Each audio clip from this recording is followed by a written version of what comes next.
Great, and we're live. I see the first hundreds coming in now for another webinar with the leading private equity community in the world. Today we have far beyond 1,000 people tuning in, which is going to be a great discussion. Of course, it's going to be a bit of a holistic topic today, addressing the entire European PE market, which is, of course, also why we've decided to bring in such great names again for a discussion. Good to have you here, and we can't wait to get started. So let's jump into it. I'm not the expert, these people are. As you see, again, we are using the Big Market platform, and it has a lot of great features still. The first is that there's a chat window where you can interact. Let us know, please, where you're tuning in from. It's always great to see which cities across Europe or even the world we have represented in the audience. Next, there's also the Q&A section, of course, right beside the chat section. Towards the end of the webinar today, but also during, we'll make sure to pick up on a lot of questions you might have, whether it's around fundraising or deal activity or exits or whatever it might be. Make sure to send in your questions and the audience will get their answers definitely. Now, there'll also be a few polls today, mainly around M&A. So as you see now on your screen, the first poll questions are coming up now for the attendees. The first one is, what will drive M&A market activity the most in 2021?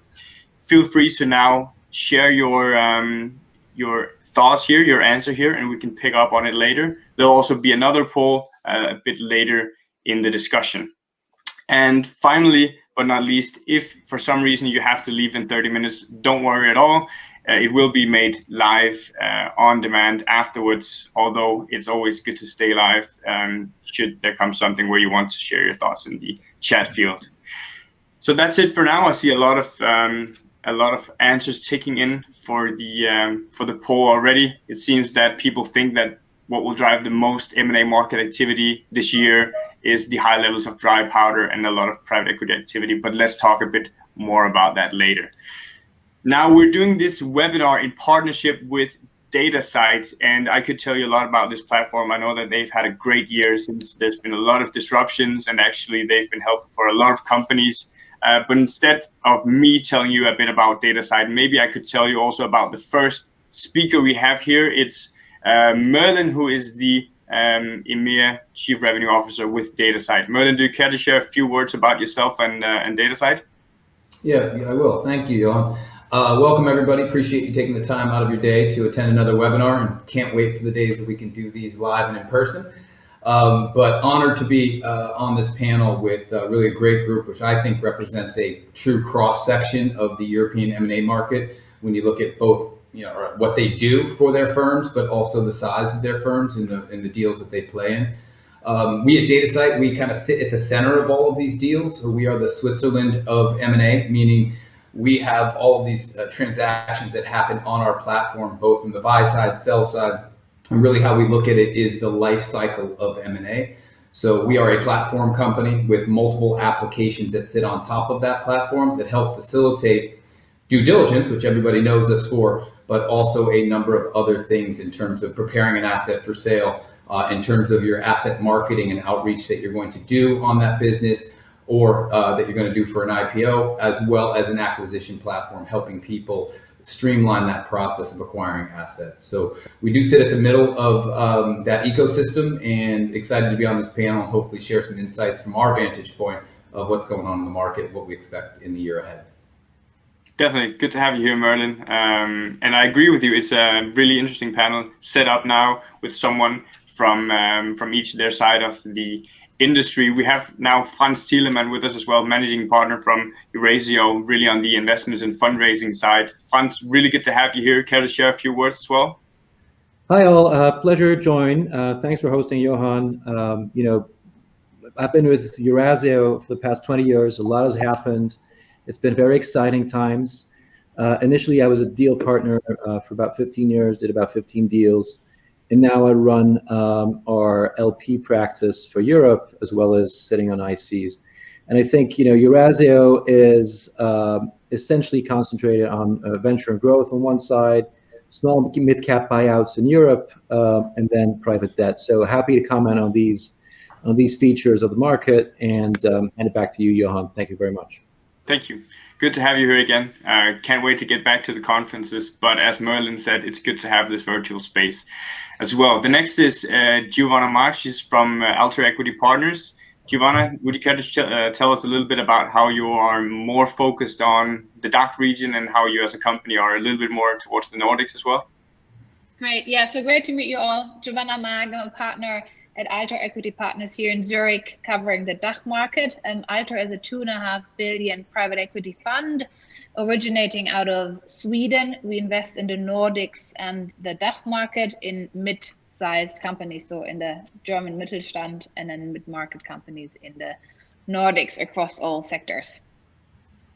Great to have you here. I always find it a pleasure when people bring up the Mittelstand. It's always with a kind of a German accent. Me as a Dane, I appreciate something that's not all made American or Londonized.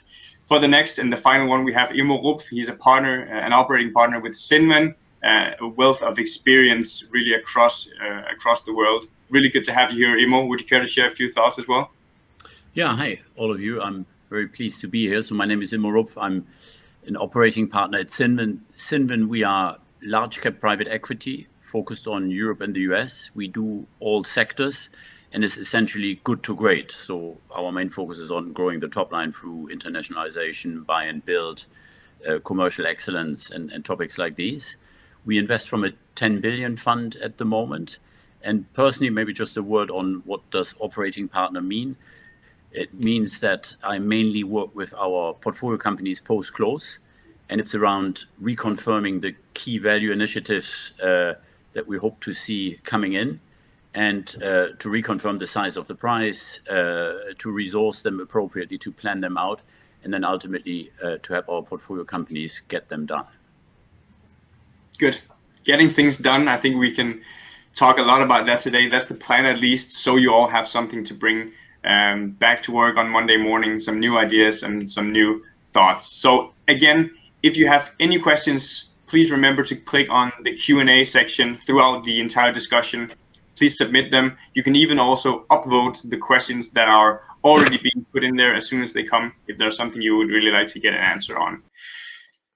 Now, for the first question, I think it's really about what's in store and what's new and what's coming. And I think maybe now we can already check up the first polling answer here. So the question was, what will drive M&A market activity the most in 2021?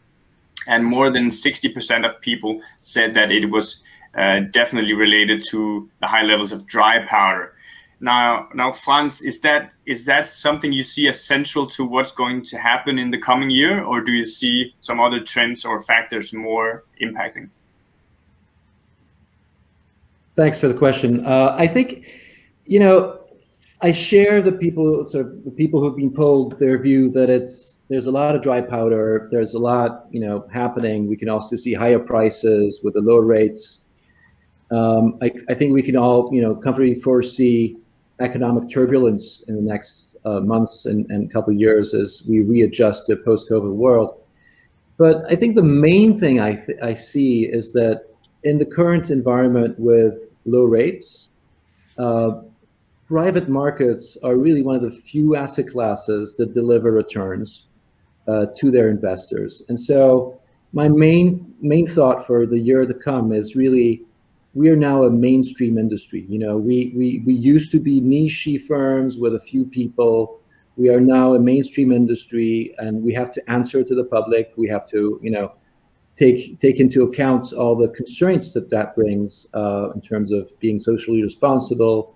But I think that's my main thought, that we are not the private equity of 5 years ago. We are really a player in society now. A player in society now, and even though you didn't say the 3 letters, then I'm guessing also ESG has a lot here to say what's going to be on the agenda for the coming year. Giovanna, what do you think is going to be central for the year that is coming? So I think it's going to be a very, very active year, and I can imagine that dry powder and private equity is one element in this, right? We all want to invest. I think we all have adopted and adapted to the new normal with Corona, and I guess the shock to the industry that was there in 2019 has been digested, and we've seen, an increase in deal activity already, mid last year. And, it's very exciting businesses coming to market.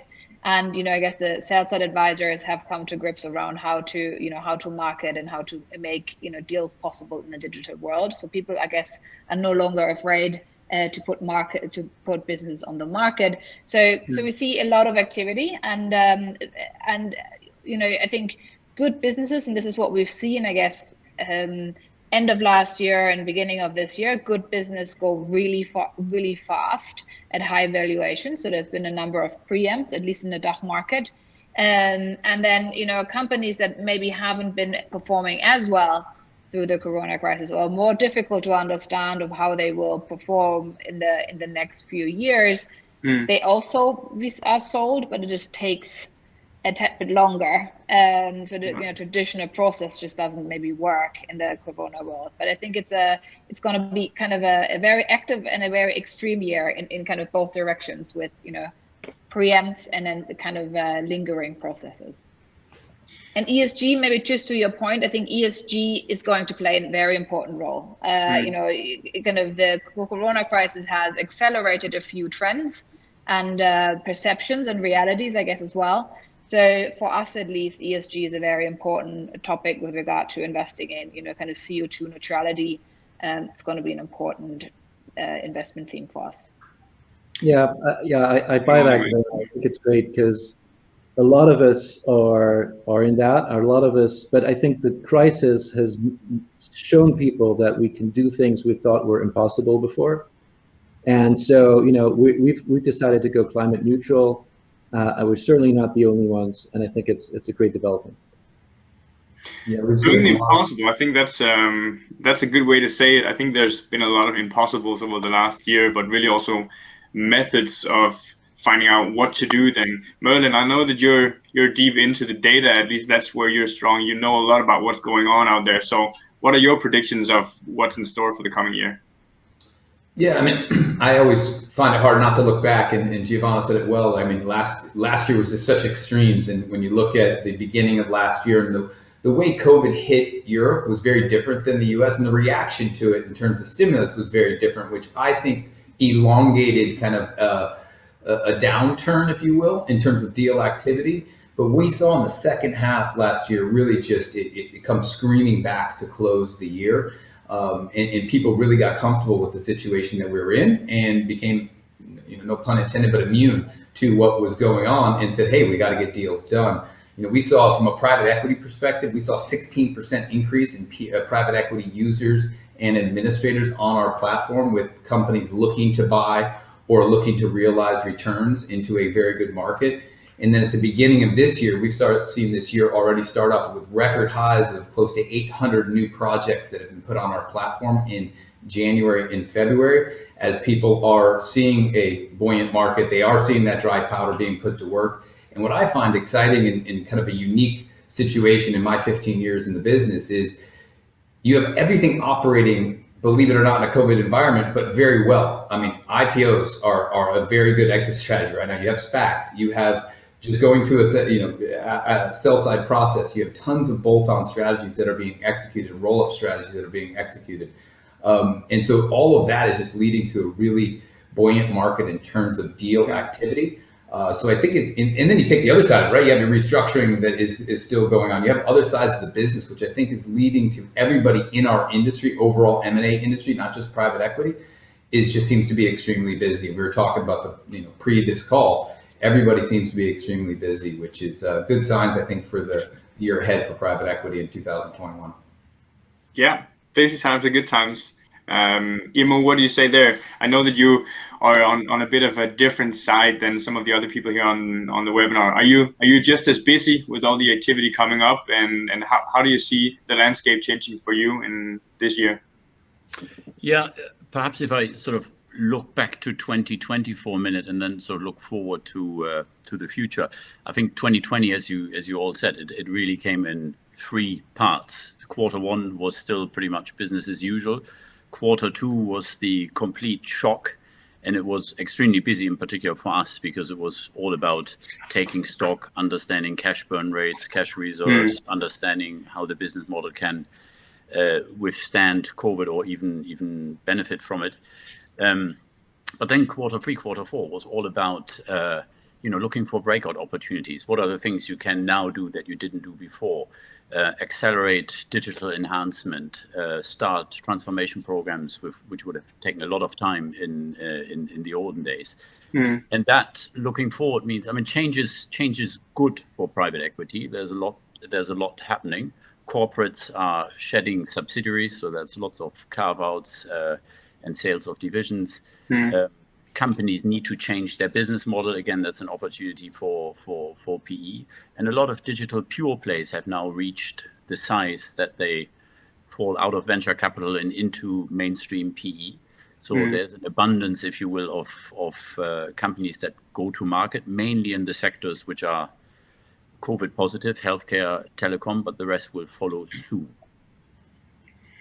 The rest will follow soon. I think that's interesting. I see a lot of questions, are at least around one here from Gregory Smith. We'll pick up on it later, Gregory, around which industries is it really outside of tech and healthcare that are going to be interesting going forward. But let's deep dive into that in a bit. Imo, just staying with you here, I know that Brexit are at least something that's very relevant for a lot of people to talk about, and I know that a lot of you guys will probably also have something to say here. But for you, Imo, as an operating partner, do you think Brexit will bring a lot of changes, or do you think it will not be that major difficult to handle? Well, Brexit, for one, was completely crowded out by COVID. I think it would have gotten a lot more attention if it had happened earlier or later. As it stands, it's almost under the radar screen. But also, I have to say, in practical terms for our portfolio companies, yes, there are implications on supply chain in particular. So companies hold longer stocks until everything has been sorted at the interface between the UK and the rest of Europe. Yes, there are some implications for the free movement of people and whom you can employ where, but it's all manageable. So it's not really a major disruption as I see it. No, and I think it's been more of a fear factor, at least what we have heard. Frans, do you agree that it's manageable? And do you think maybe it's even a bit too soon to be talking about the impact when we don't even know exactly what it's going to be? I defer to Imo on the operations. He's much more of an expert than I am. I would agree that there is disruption, of course, in these first few months. And we can also see it on the fundraising side. But I would say that there are two major changes. One is this has seriously changed the status of London as a city. The outlook of London as an attraction to all Europeans, as it's a kind of a neutral meeting place, because the message from the British has been less positive to foreigners over the past couple of years than it was previously. I think it makes London-based firms offshore firms from a European, continental European perspective. So that's also a change. And I guess the third change is probably the change in EU dynamics, where people see the use and the positive project of the EU, at least in those who have remained, a bit more now that the debate has happened. So I think there is some change, a bit of disagreement there. So do you think it's really shifting away from London being the hub of private equity in Europe? Do you think it's challenging that? It's sort of very small signals, right? But banks are moving to Amsterdam, they're moving to Paris and Frankfurt. People are having to register their firms and move decision makers to continental Europe for regulatory purposes. And so, yes, there is a change. I think it's the dominance of London is not the same as it was 5 years back. I mean, for corporates, I would say so. They're probably in the long term pluses and minuses. We talked about the short term disruption, which is manageable, but I think in the long term, on the positive, I guess the UK now has a bit more flexibility around the tax regime, around regulation, and as you've heard in the budget announcement 2 days ago, For example, changing regulations such that SPACs are more possible here. So far, it's only possible really in Amsterdam, practically. So I think there's a bit more room to play. On the negative, perhaps, I think UK was quite often sort of the entry point into Europe from a manufacturing operations point of view, especially for Asian and American companies, and that is likely to change somewhat, because obviously now it comes as a bridgehead with caveats, if you will. Yeah. Now, Merlin, I mean, I know you're an American originally, but having been in London for 15 years now, you could say that you're a bit of a Londoner, even though you might not like it. A bit of a different role in private equity you guys have. What do you see and what do you hear out there in terms of new policies on PE, and if this is going to be an impacting factor in the coming year or years? Yeah, I still think it's a bit too early to tell. I think that when you're 2 months into it, we haven't seen anything to signify in the deal activity. I've already mentioned kind of up 15% year over year in the European deal activity in the first 2 months. So deal activity remains strong, and I think that doesn't really have any borders. We have seen, it's hard to tell because I'm in the city today and it's empty, so you don't get to see London alive to understand what is actually taking part on the streets. What we have seen from kind of where deals are originated from us, where we get asked to quote on a process, we have seen Amsterdam. We have seen bigger banks start to come to us that used to come from London and have just an origination person sitting in market. Now you start to see that they have more of a team there, and some of those requests that would be pretty much always centralized in London have now been more dispersed across Europe and Frankfurt, Amsterdam, Stockholm, to name a few, that we've seen bigger banks having those opportunities come from there.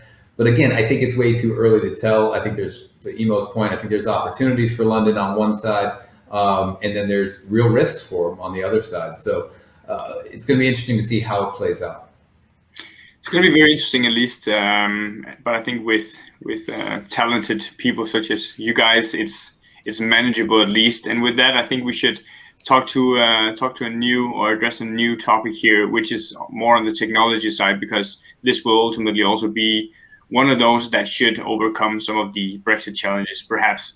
Now, over the past years, or maybe so the last year and a half especially, there's been this change into using technology more. Now, I'm sure you guys, as leading firms in your respective fields, were already quite ready with the technology side of things. But the question is, were you that ready for the change that really came? Now, Giovanna, a year ago now, did you have to change much in the way that you worked with Altro, or were you already really in place with all the technologies?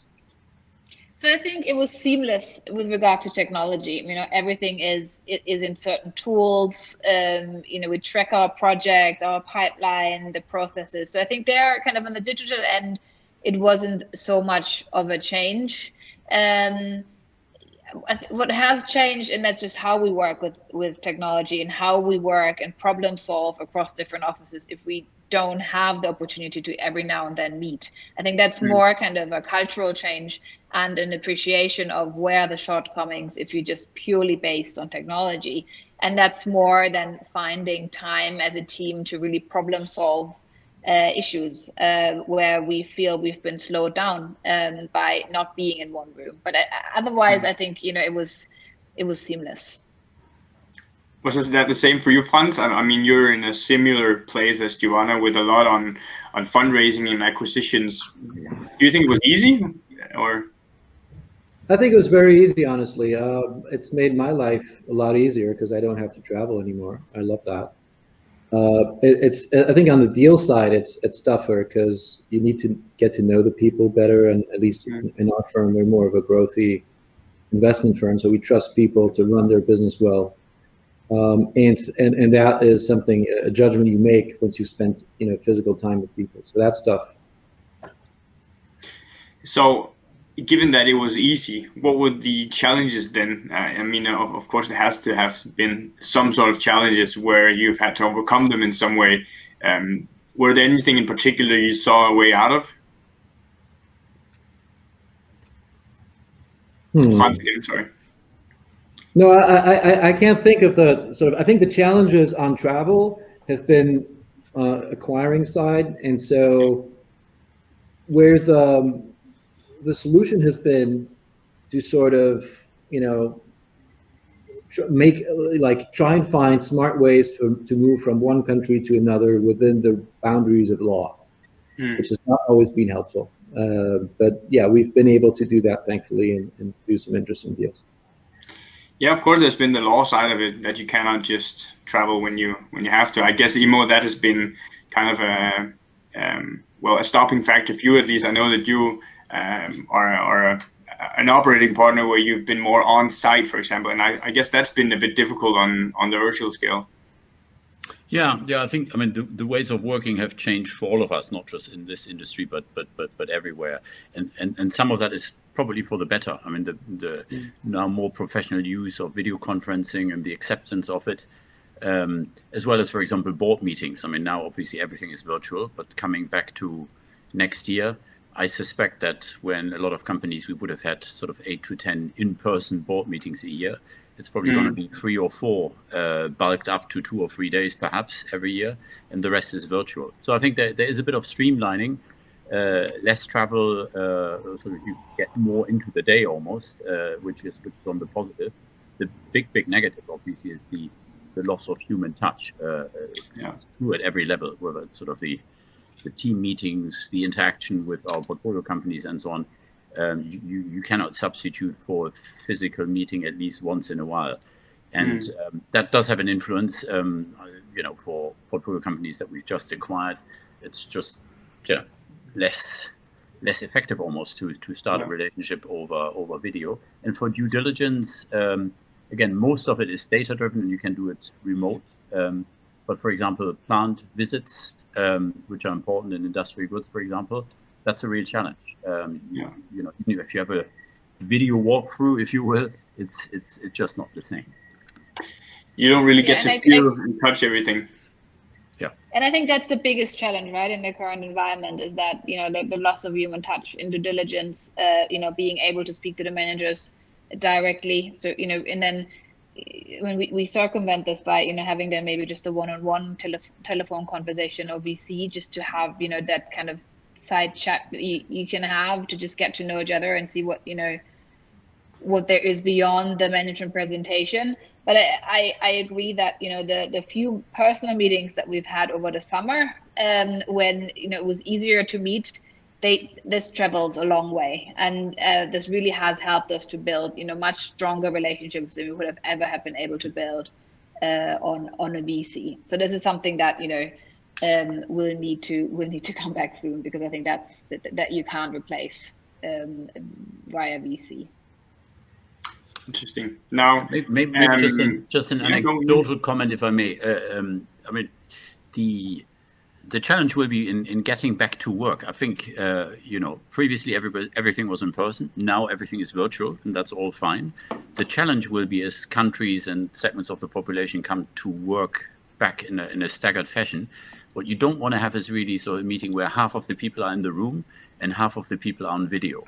And I've seen that before. It just does not work. You have sort of almost 2 separate meetings there. And schools are starting to deal with it now, but it's really awkward. So that's something.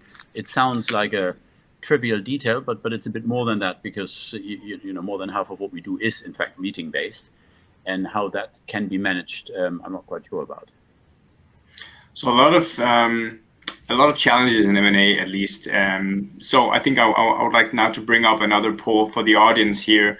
It would be good to hear what you think is going to be the most important success factor in M&A in the year that comes now. And while this poll is coming up on your screens shortly, Merlin, I know that you must see some demand for some different tools that you have, at least, to help people in this virtual world.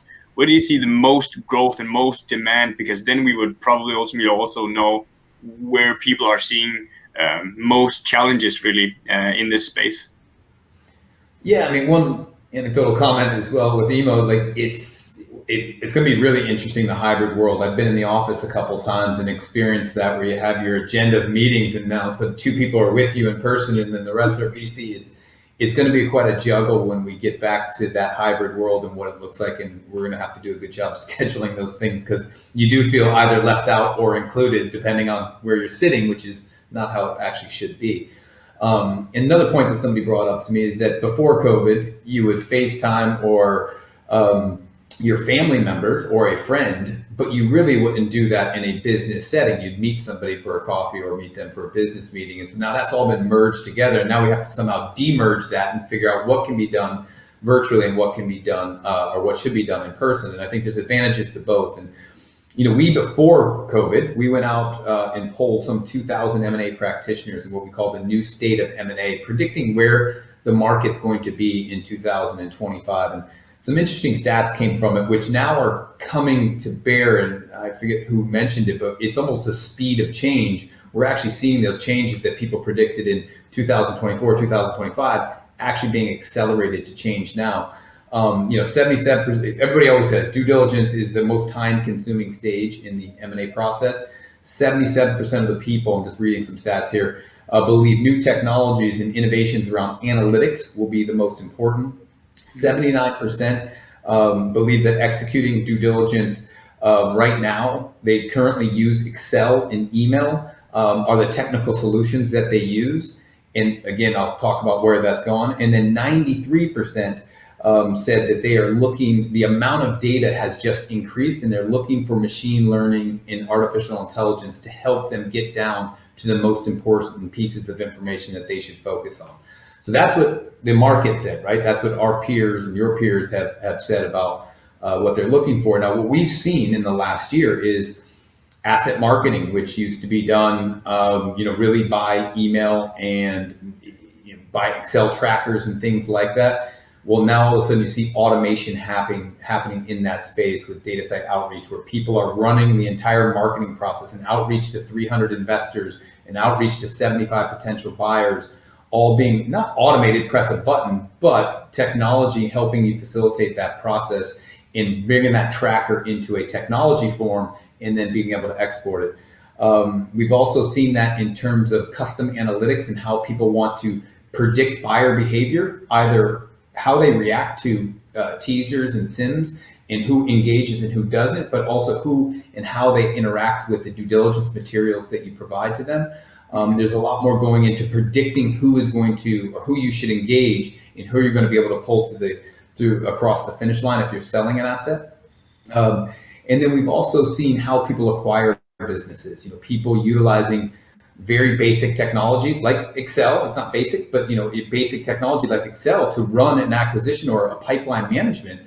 And we're starting to see just really fast adoption of something called Datasite Acquire, which is helping to automate that onboarding of data, that work streams that are associated with it, the findings, mitigating those findings, and being able to import trackers, but trackers that are online and allow you to do a lot more in terms of the due diligence request list, the questions that you're managing, all of those things. We've just seen accelerated adoption of those technology and features, and they're really becoming enhanced just because now we've been forced to work in that way, and we have to become more efficient because working from home has got some efficiencies, less travel and all those things, but we all know we're wall to wall with Teams meetings, and we still have to get the functional work done. I think just looking at the questions that are coming now in from the audience, yes, a lot of them said that due diligence remotely is a challenge. A lot said that negotiating and closing deals virtually is also an important factor here. But the most important factor they still say in M&A is strategy, identifying and screening targets, which is a lot about, I think, the data that you mentioned, Merlin. Yeah, if I didn't mention the other thing though, that to Emo's point, the number of times I've been requested now for, do you have anybody who can go take drone footage for me? I need to be able to go and see this site. I just can't travel there. So we're getting a lot of requests to capture drone footage and LiDAR type technology to capture that, but also then to be able to, because that's massive files, right? To be able to house those files and stream those files in a way that people can interact with that and truly do like a whole nother level of virtual due diligence, measurements, maintenance, machinery, and things like that. Again, depending on the sector and industry, but we've seen a request like that happening as well, just to add. Interesting. And Vera, I saw that you asked a question around conducting due diligence on companies in the COVID world. I hope this was also kind of an answer to that. Let's jump to the next one here, and I think we can stay a little bit around the technology space. As I mentioned earlier, we had a very good question from one called Gregory asking, outside of technology and healthcare, which sector industry are you expecting to be most active? And I think we could touch a little bit about that here as well, because as the question here states, valuations for the technology sector remained high throughout the pandemic. What do you guys think is going to happen in Europe then in the next year? Frans, do you think it's going to be consistently the same, or do you think valuations for tech is just going to keep going up? I think operationally, Europe has emerged over the past 5 years as really a very interesting tech hub. It's been, a lot of companies have emerged, a lot of unicorns, a lot of very interesting business models. And so, I think it's going to stay that way, just because from a venture and tech perspective, we run about 4 billion. And so we were one of the big investors in that space. We feel there is a lot that still has to happen. And the ratio between the value of the core companies that are created and the money that's invested is actually very favorable to Europe. I think more broadly to your question, the sector is very expensive today, but the whole world is changing. And so the whole world is changing to new ways of doing business. We've just discussed some of them. And so it is hard to say if it's too expensive or not. So it's really a case-by-case discussion to my mind. But I do think that there's going to be more tech deals. And then at some point, like any single sector, that sector's valuations will go down. And I guess, the sector-specific players who are really the flavor of day-to-day will have a tougher time, and we'll see the very good guys in that sector emerge, and the sort of less good guys who've been, left naked by the tide. So that's also something to watch for. Probably not now. I would say 2 years down the road. And what do you think, Giovanna? Do you think tech is going to be corrected a bit, or still, or just skyrocket? I mean, you mentioned it earlier, right? There is more, people work more with tools, and Merlin mentioned, how people incorporate this more now. So I think if anything, the Corona pandemic has accelerated the trend towards digitization. And Merlin, you've also mentioned how, data analytics has gone up. So I think it's not only about, working remotely, but it's in general just a shift towards that. And it's been a hot sector before, and it's very hot now. And maybe, you could say it's very hot now because it's easier to analyze, remotely and understand these kind of businesses without the personal meetings. But I think there is a general re-rating. It remains a high growth area. It is, the forefront of where everyone wants to invest. So I don't see why evaluation should come down. They should, increase if anything, I would say. And what do you think, Merlin, around the tech sector? It's hard to predict. It is extremely expensive right now, but again, that change is holistic. And so as you see a holistic change, there's value in that, right? Because it's value in the masses versus value in small niches. And so that value is being created by this crisis, and this crisis is going to equal change at the other side of it. And so people are just pricing in that change that's going to happen. And just to then finish off this question around more holistic on sectors, and Imo, what do you think is going to be interesting outside maybe the technology sector? What other sectors do you think will be significant in the coming year? Yeah, perhaps first just a quick comment on tech. I mean, tech obviously is sort of hugely important. If you look at sort of Bain's annual PE report, which came out 2 days ago, it's almost a third of all deals which got done in the second half of last year. It's the sector over the last 5 to 10 years which has had the highest money multiple amongst all sectors, despite high multiples. And clearly, it's also one of the few sectors that has got a shot in the arm through COVID, and therefore, higher growth expectations justify higher multiples. So tech has been good looking backward, and tech has been good looking will be good looking forward. But you do have to get it right and understand the business model and the revenue model very well, because this would be an expensive mistake if you buy a tech company that is not going as you expect. Now, the other thing I would say is, tech traditionally was a very narrow definition. It was sort of the traditional high tech. It was mobile network operators. It was enterprise software. Now, pretty much everything is tech, or at least tech enhanced. Traditional retailers, the only way to grow at the moment is their digital channel. Same in healthcare and so on. So, it has become much more fluid. What is sort of pure tech enabled, and quote unquote traditional, because even traditional companies do need digital enhancement in their supply chain, in the go-to-market strategy, and so on. So in terms of what other sectors, as we said, the ones who got a shot in the arm, which is tech and healthcare, they are clearly flourishing. And at the other end of the spectrum, you have probably sort of, retail, hospitality sector, and so on.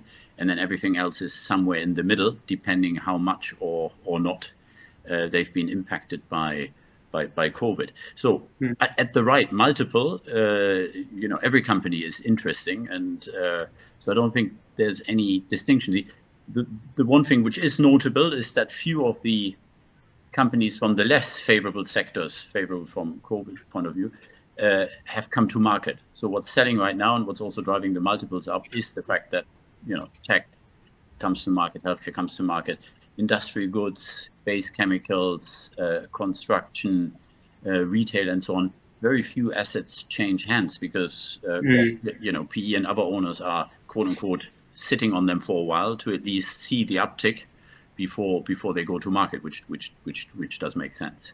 So they will all come back in their own time, but I do think all the sectors which are slightly depressed through COVID, vendors will, unless they're desperate, will always want to see the uptick first, so they can quote unquote build it into their forecast and then sell at a decent valuation.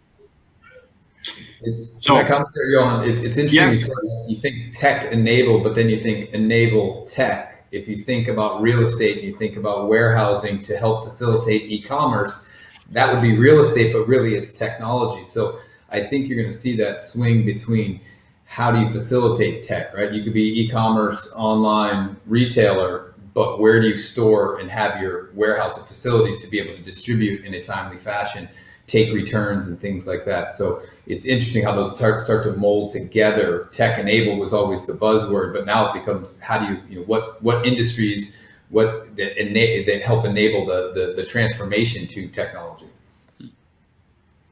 So a lot of interesting things are going to come. It's just a matter of time, really. And I see a lot of questions coming in through the Q&A section. Please keep them coming. I'll make sure to address them when time is right. Also go and upvote the ones you really want to have answered, so I can make sure to pick those. Now for the next question here, it's around holding times, and I know that the past year has really been a bit of a change in many areas and sectors, at least. Funds in regards to holding times here. Do you see a trend that is worth noticing, or do you see it more as a standard outcome of what has been happening? Actually, I'd like to pick up where Imo left off, right? Because what Imo's been saying is that, like in the previous crisis, the assets that are perceived as good and that are trending well sell, and they even sell faster, and that's been the case for in healthcare last year. And the other assets which are doing okay, but not as well as expected, people keep and don't sell. And so I don't know where the average ends up.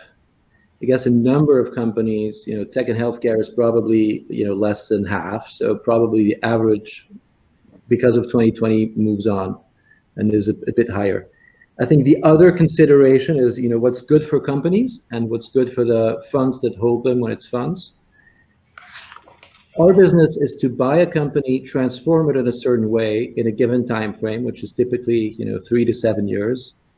And so we're not in the business of holding forever. And so and I don't think anybody on this call is. And so I think that the typical holding time may move a bit because of COVID for 1 year, but then it's going to move back. I think that's maybe enough being said around this question. Is going to be great to address a lot of the audience questions later. So jumping into exit strategies, this is always very, very interesting, and especially now with a lot of SPAC activity around the world, perhaps going to be more and more relevant in Europe. Giovanna, do you have any bold statements for the future of M&A, SPAC, and IPOs? So I think the capital markets are open, right? And I think they remained quite open through most of 2020, now 21. So I think people, private equity funds will have started to think about how to, if they want to exit businesses, how to also market businesses towards the public markets with IPOs. And I think I will expect to see more SPAC activity as well. I think this is something that we will see in Europe, and so, I guess that market will be open and very active. Open and active market. Merlin, do you see the same trend, do you think?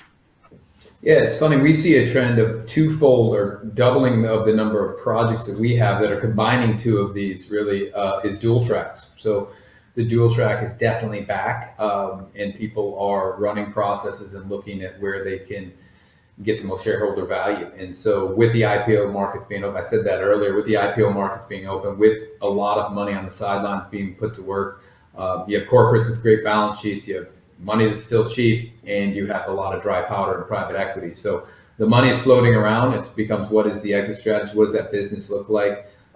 Is it a public business? Can it be a public business? Can it survive in the public markets? And now you introduce the SPAC concept, and which is flying in the US, and we'll see what happens over here. I still think it's very early days, but it's obviously a trend, and by the looks of it, it looks like it's going to be a trend that's going to be around for a while. And Hizer Ramzan, I saw that you asked a question in the audience around whether SPACs will gather momentum in Europe over the next few years. I think we've been talking about this a little bit as we go around Amsterdam and perhaps maybe more in London. But I think, as Merlin said, maybe it's a bit too early to say a lot here. Imo, in regards to exit trends, what do you think is going to be defining 2021? Yeah, if I look over the whole period, I'm not sure that I expect the mix to shift, i.e., sort of the percentage of deals that go to corporates, the percentage of deals that become IPOs, the percentage of deals that go to other private equity. I don't think there will be any structural change, really. I mean, the new kid on the block would be SPAC, but that's so far pretty much a US phenomenon, even though a couple of SPACs has been raised in Amsterdam. We'll have to see how it works. I mean, first of all, as mentioned earlier, regulation in the rest of Europe is such that SPACs cannot be set up the same way as in the US, so it will be more limited. And then secondly, I mean, as somebody to sell to, it's obviously very convenient because an IPO is laborious and you don't have instant liquidity and so on and so forth. With a SPAC, it's easier, and it's sort of literally cash instantly, so to speak. But then whether SPACs are able to attract a lot of capital in Europe, I have my doubts. I mean, from the moment you raise a SPAC, you're a public company with all the reporting requirements attached and so on and so forth. So it's quite a sophisticated construct. We'll have to see. So far, haven't seen much, and something tells me that in Europe it will be slower than in the US. Do you agree with that, Franz, from your perspective? Well, I mean, I think agreeing with it's got to be slower is kind of obvious when you look at the numbers. You're absolutely right, Imo. We are getting a lot of inbound calls from people who manage SPACs, especially out of the US, that are looking to acquire some of our assets. So I think that is a change. We haven't seen that before. And there are some advantages to the SPAC construct, where the company is a company which is fit to be listed, again, to Imo's point. I think it can make sense for the company, and which is our sort of first and foremost care. And then, so I do think this is a new exit route, and I do think that at least for a few, I would bet on more than 50%. I would bet that this is going to happen in Europe to a more limited extent, but it's going to happen, so that we're going to see a fairly significant number of SPACs in Europe this year.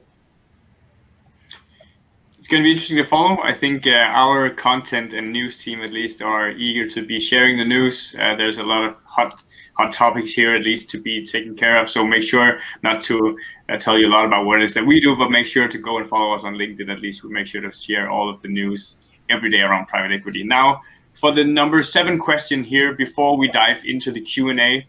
Actually, Johan, Hans? I was actually curious for Imo and Giovanna to sort of opine, how many of their companies have they seen interest from SPACs? Good question. Let's take that up. Very good. If they can share at least. For us, some, but it is still quite limited. And as you say, it can really only be companies which are ready for the public market. So it's only an alternative to IPO, and that already pares it down to a portion, if you will, of the companies you try to bring to market. But yeah, so there's a bit of interest, but not yet significant. Still in the starting phase for you as well, Giovanna? Yeah, it's similar. I think we also look at what's the best home for a company, and if we think it's a public market, then an IPO is fantastic because we can stay invested and continue participate in a journey. Or if we think it's better off to kind of a strategic, then we would sell it to a strategic. So currently, exactly, the SPAC hasn't made the cut yet. But this is not to say that it's not not in the future or not for someone else. Yeah. Interesting. The future, I think I'm generally very much a futuristic person, so the future is going to be interesting around this at least. Merlin, if you've been giving, I'm guessing you've been giving out a lot of advice over the past year, at least, on how to accelerate some stages of the PE life cycle using tech. What do you think would be some ending tips and advices here to someone on the roles of, for example, Franz and Giovanna listening in now? Yeah, I think it touched on most of the things that I would touch on here in terms of preparation, because the market right now is, you have to be ready to react. So we're just seeing people be much more prepared earlier on in the holding cycle because they don't know what's around the corner and who's going to knock on the door, as somebody just knocked on Franz's door from managing a SPAC. That happens now so often that you have to have that asset ready to react, and people using preparatory due diligence or preparatory data room to make sure that they have the ability to react. So, and the other stuff I've touched on in terms of the digitization of the asset marketing, as well as the IPO collaboration on the platform. So I've touched on most of this stuff. I'd be excited to get into the questions, Johan. Definitely. Just before we jump into these funds, what do you think is going to happen to you as GPs now, with the changes at least, and what will be some of the tips and advice you could share? You mean the tech changes? Yes. So generally, you as GPs, what is happening with your jobs and your role over the next years now, and how would you then leverage technology in order to be the best that you can at what it is that you do? Yeah, I think you go ahead. Technology brings a lot to everyone. A lot of the information which is hard to get 10 years, 20 years ago is now really easy to get. So competition is getting better, and we have to run harder. So I think it's going to make the industry better. I also think that we have to apply to ourselves what we apply to our companies. So, and I think this crisis has been great in that direction. But not much more to say. Great. Yeah, perhaps on digital, a couple of things, as we all said, digital is now sort of omnipresent. Every company has certain digital aspects, whether they like it or not. And therefore, for us as GPs, there's also more digital content. So there are more digital pure plays, which we have to take a view at. And when you look at something which sells at 3 times revenue and is growing really fast, that's a different animal than the traditional companies we used to look at. And secondly, in terms of sort of the operating set, in every portfolio company there is now at least a digital enhancement aspect, if not more. So we just do much more around that topic, and that involves then also being able to understand the tech stack and understand a bit about online marketing and so on. So these are all things which probably 10 years ago or even 5 years ago we wouldn't have had to do much with. Now, perhaps just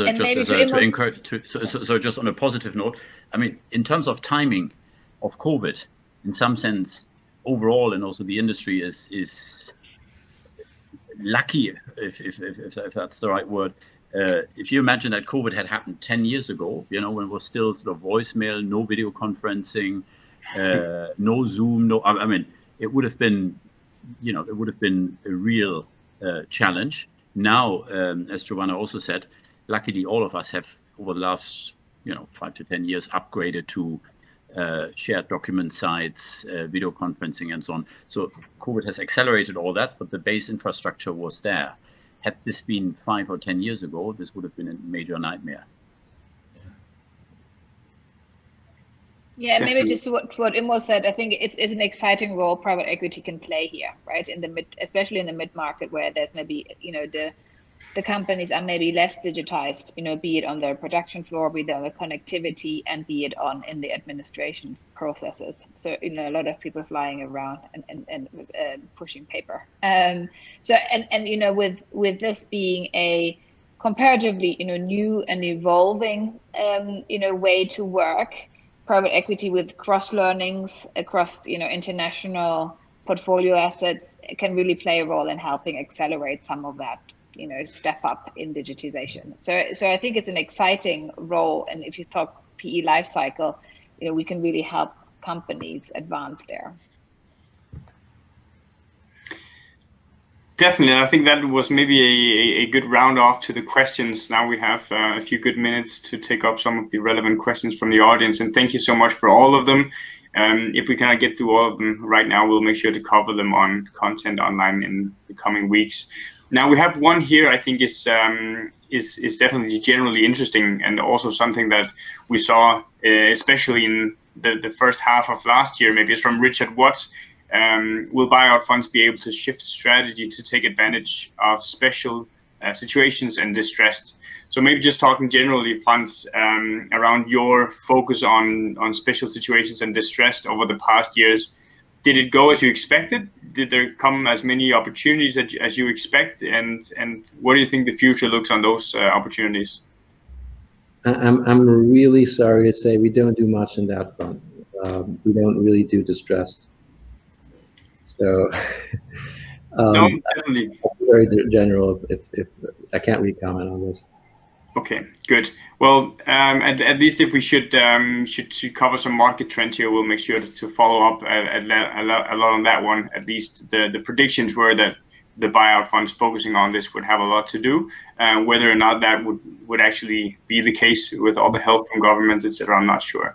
Well, sorry, Johan. One thing on second thought.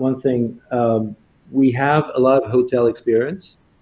So we have been getting prepared for a year to buy good hotels at low prices. And I forget, maybe I think it was Giovanna who said that, but I'm not sure. There's so much government funding everywhere that these opportunities have not materialized. So, what I would say, sorry. If you just look at the numbers, I think in most European markets, 2020 counterintuitively was the year with the lowest number of bankruptcy in a decade, which is quite extraordinary.